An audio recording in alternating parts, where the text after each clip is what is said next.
Selamat pagi anak-anak ibu yang terkasih. Ibu harap hari ini anak-anak ibu masih sehat selalu dan bersemangat untuk tetap belajar di rumah. Hari ini ibu akan menjelaskan mengenai doa Bapa kami.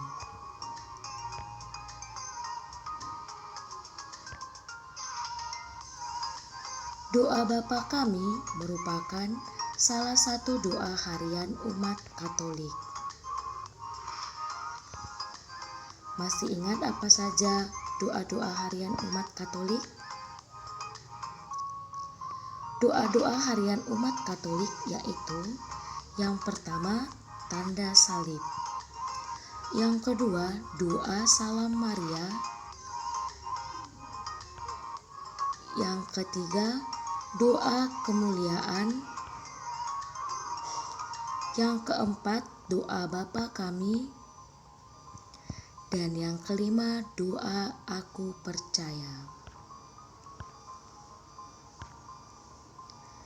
Nah, minggu lalu kan ibu sudah menyuruh anak-anak ibu untuk menuliskan doa Bapa kami. Masih hafal doa Bapa kami? Ibu akan membacakan ulang apa sih isi doa Bapa kami itu. Doa Bapa kami.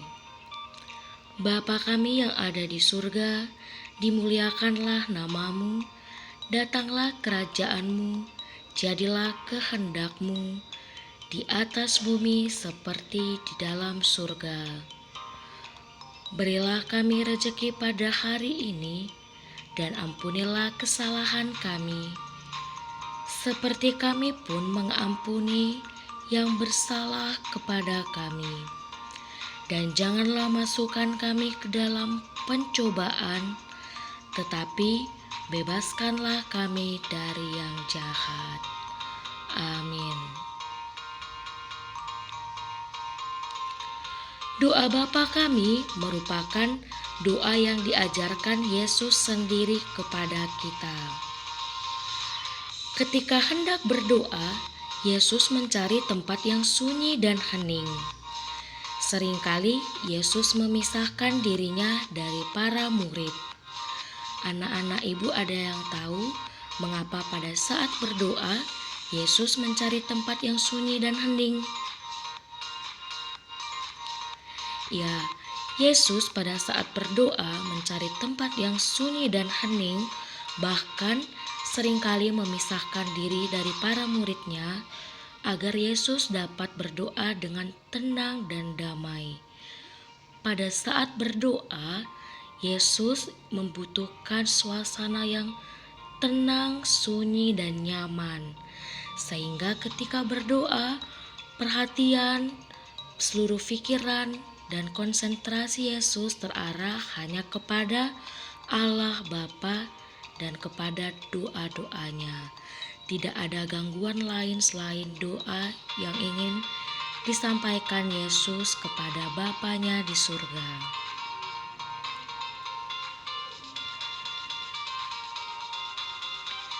Inti dari doa Bapa kami adalah yang pertama memuliakan nama Tuhan, yang kedua memohon rezeki dari Tuhan, yang ketiga mohon pengampunan dari Tuhan. Adapun keperluan atau kepentingan Bapa yang hendak kita perhatikan dalam doa Bapa kami, yaitu pertama, kita mohon supaya nama Bapa dimuliakan. Kita memohon, bersyukur dan memuliakan nama Bapa. Kemudian yang kedua, kuasanya atau kerajaan Allah Bapa tercipta di bumi. Yang ketiga, kehendaknya selalu diperhatikan dan terlaksana dalam diri kita. Apa yang dikehendaki oleh Bapa di surga dapat kita perhatikan, dapat kita mengerti, dan dapat kita laksanakan dalam diri kita sendiri di setiap harinya. Keempat, Allah memberikan kita rezeki. Dalam doa Bapa kami, kita juga memohon rezeki kepada Allah agar Allah senantiasa memberikan rezeki kepada kita. Yang kelima, kita juga memohon pengampunan Allah atas dosa-dosa kita yang telah kita lakukan. Nah, kita memohon pengampunan dari Allah atas dosa kita, namun kita juga harus bisa mengampuni orang yang melakukan kesalahan terhadap kita, memaafkan teman-teman kita yang mungkin berbuat salah atau menjengkelkan hati kita. Kemudian yang keenam, kita mohon untuk dibebaskan dari pencobaan dan kejahatan. Nah, anak-anak ibu yakin tentunya pasti di rumah sering berdoa, apalagi sebelum makan, sebelum tidur, sesudah makan, sesudah tidur, sebelum belajar, dan sesudah belajar. Ibu juga yakin pasti anak-anak ibu sudah tahu apa hal yang perlu diperhatikan dalam berdoa.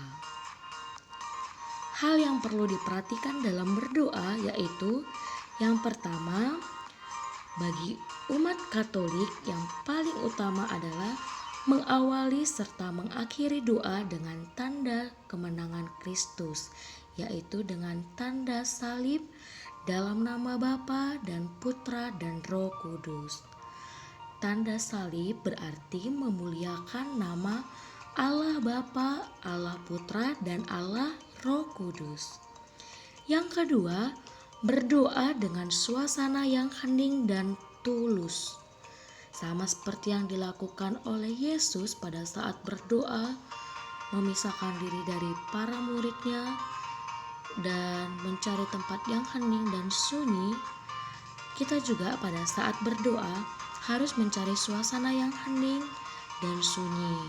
Anak-anak ibu bisa berdoa di dalam kamar atau di ruang tamu yang memang suasananya mendukung untuk berdoa, suasana yang hening, tidak ribut, sehingga apa yang kita doakan sungguh-sungguh kita hayati dan kita pahami.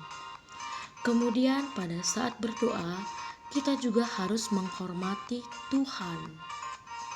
Walaupun dalam doa Bapa kami Allah menyebut dirinya sebagai Bapa dan kita sebagai anak-anak Bapa, bukan berarti kita dapat melakukan apapun dengan Bapa kita. Bapa yang dimaksud di sini dalam doa Bapa kami adalah hubungan kita manusia dengan Bapa sebagai Allah dan Bapa yang di surga, Bapa yang maha baik. Kemudian berdoa tidak perlu bertele-tele, karena Yesus mengetahui apa yang kita inginkan, apa yang ada dalam hati kita. Jadi berdoalah dengan baik, tidak bertele-tele, tidak mengharapkan pujian dari siapapun. Nah, itu tadi penjelasan Ibu mengenai materi kita hari ini, yaitu doa Bapa kami. Tugasnya yang pertama, siapa yang mengajarkan doa Bapa kami? Yang kedua, apa inti dari doa Bapa kami?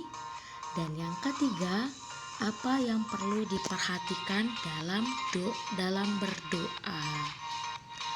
Tugasnya nanti bisa dikirimkan melalui WA pribadi Ibu ya, seperti biasanya. Selamat mengerjakan tugas dan Ibu harap kita semua masih tetap bersemangat untuk belajar di rumah. Tuhan memberkati.